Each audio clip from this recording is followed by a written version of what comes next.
ਇਹ ਪਹਿਲੀ ਗਜ਼ਲ ਹੋਈ ਸੀ ਅਸਲ ਵਿੱਚ ਤੇ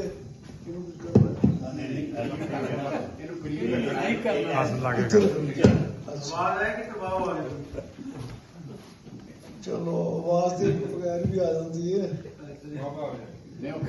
ਪੰਜਾਬੀ ਦੇ ਮੁਤਲਕ ਮੈਂ ਕੁਝ ਕਹਾਂਗਾ, ਇਹ ਕਦੀ ਗੁਮਾਨ ਵੀ ਨਹੀਂ ਸੀ। ਤੁਹਾਡਾ ਪਤਾ ਕਰੇ ਕਿ ਉਰਦੂ ਚ 1967 ਸੀ ਅਰਬਨ ਪਹਿਲੀ ਗਜ਼ਲ ਹੋਈ ਸੀ, ਤੇ ਪੰਜਾਬੀ ਦੀ ਜਿਹੜੀ ਇਹ ਪਹਿਲੀ ਗਜ਼ਲ ਹੈ 80 ਦੀ ਦਹਾਈ ਚ ਹੋਈ। 100 ਸਾਲ ਦੇ ਹੋ ਗਏ ਹੋਣੇ। ਉਹ ਮੈਂ ਸੁਣਾ ਦੇਣਾ ਪਹਿਲਾਂ, ਜਿਹੜੀ ਆਪਾਂ ਨੂੰ ਸੁਣਾ ਦਿਆਂਗਾ। ਇਰਸ਼ਾਦ। ਉਹ ਮਤਲਬ ਹੁੰਦਾ ਸੀ ਕਿ ਫੁੱਲ ਲੱਗ ਪਏ ਖਿੜਨ ਗੁਲਾਬਾਂ ਦੇ, ਵਾਹ, ਫੁੱਲ ਲੱਗ ਪਏ ਖਿੜਨ ਗੁਲਾਬਾਂ ਦੇ, ਦਿਨ ਆ ਗਏ ਫੇਰ ਅਜ਼ਾਬਾਂ ਦੇ। ਫੁੱਲ ਲੱਗ ਪਏ ਖਿੜਨ ਗੁਲਾਬਾਂ ਦੇ, ਦਿਨ ਆ ਗਏ ਫੇਰ ਅਜ਼ਾਬਾਂ ਦੇ। ਸ਼ੇਰੇ ਸਾਥੋਂ ਇੰਜ ਹੁਣ ਜਿੰਦੜੀ ਨਹੀਂ ਹੁੰਦੀ, ਸਾਥੋਂ ਇੰਜ ਹੁਣ ਜਿੰਦੜੀ ਨਹੀਂ ਹੁੰਦੀ, ਉਹ ਸਾਨੂੰ ਝੂਠੀਆਂ ਸੱਚੀਆਂ ਖਾਬਾਂ ਦੇ। ਸਾਥੋਂ ਇੰਜ ਹੁਣ ਜਿੰਦੜੀ ਨਹੀਂ ਹੁੰਦੀ, ਸਾਨੂੰ ਝੂਠੀਆਂ ਸੱਚੀਆਂ ਖਾਬਾਂ ਦੇ। ਤੇ ਸ਼ੇਰੇ ਕੋਈ ਵਰਿਆਂ ਦਾ ਧਰਿਆਇਆ ਸੀ,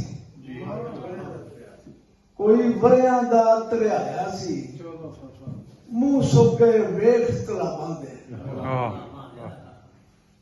ਤੇ ਸ਼ੇਰੇ ਇਹ ਕੋਠਾ ਕੁੱਲਾ ਢਾ ਦਿੰਦੇ,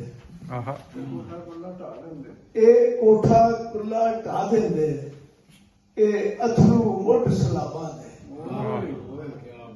ਇਹ ਕੋਠਾ ਕੁੱਲਾ ਢਾ ਦਿੰਦੇ, ਇਹ ਅਥਰੂ ਮੁੱਢ ਸਲਾਬਾਂ ਦੇ।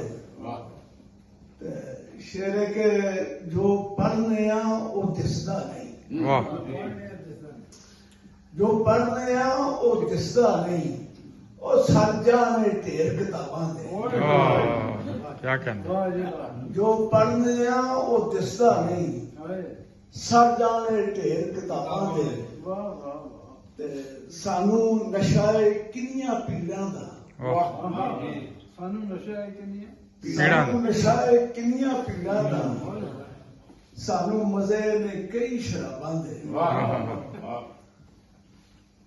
ਮਤਿਆ ਦਾ ਸੀ ਕਿ ਆਮਿਰ ਸੀ ਕਾਮਾ ਮਾਪਿਆਂ ਦਾ, ਆਮਿਰ ਸੀ ਕਾਮਾ ਮਾਪਿਆਂ ਦਾ, ਮਾਪੇ ਸਨ ਨੌਕਰ ਸਭਾਂ ਦੇ।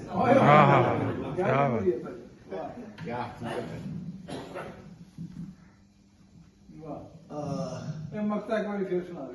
ਆਮਿਰ ਸੀ ਕਾਮਾ ਮਾਪਿਆਂ ਦਾ, ਮਾਪੇ ਸਨ ਨੌਕਰ ਸਭਾਂ ਦੇ। ਵਾਹ।